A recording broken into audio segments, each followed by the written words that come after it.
As teddy boys go, oh boy, this one's forever. A brilliant teen. Brylcreem quiff a comma through the decades, pausing only for lager and the cricket. Buddy Holly bounces through his ears, rubs his legs together and dances.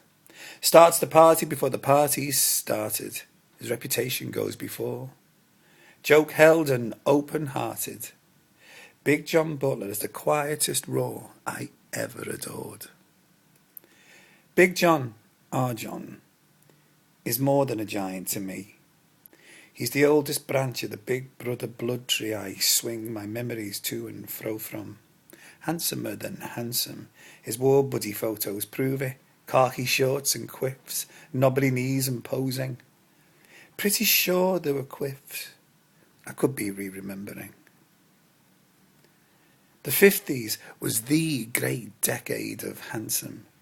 It made black and white men tangible, shaded them perfectly in football strips, suit and tie in nightclubs. All looked like gangsters, dolled up like the craze.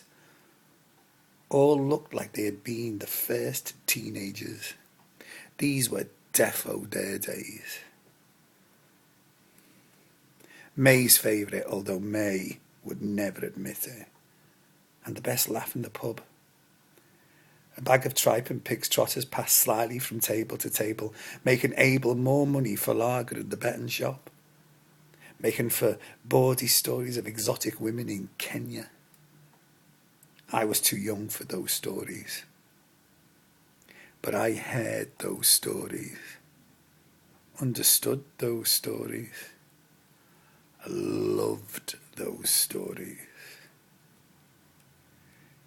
Big John, our John, woven within the fabric of histories, seeing every tragedy my ma and dad endured, a Butler encyclopedia, in colour and in sepia.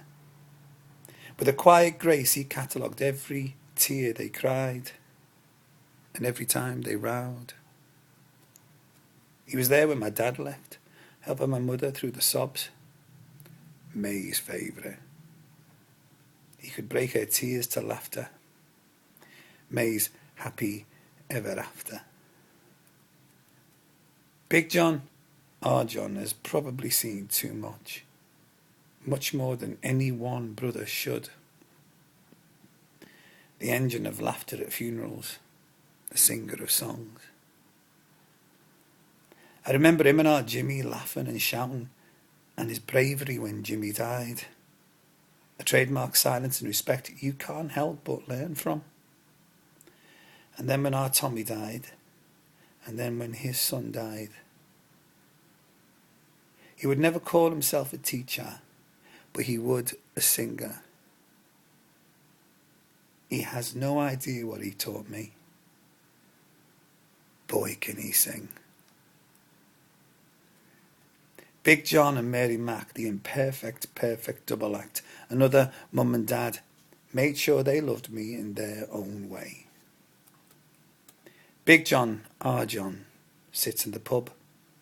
He's known by drinkers and loved by sons, has Liverpool at his fingertips and knows the score. Has a rock and roll memory, a taste for the heavenly and noir.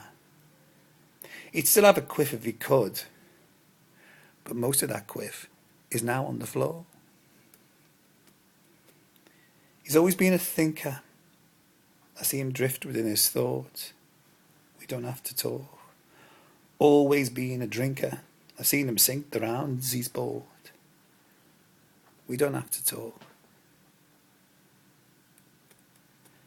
Big John and Thomas are in a film. They're in a film, really. Looking amazing. Watching Gerry and the pacemakers sing Ferry Cross the Mersey.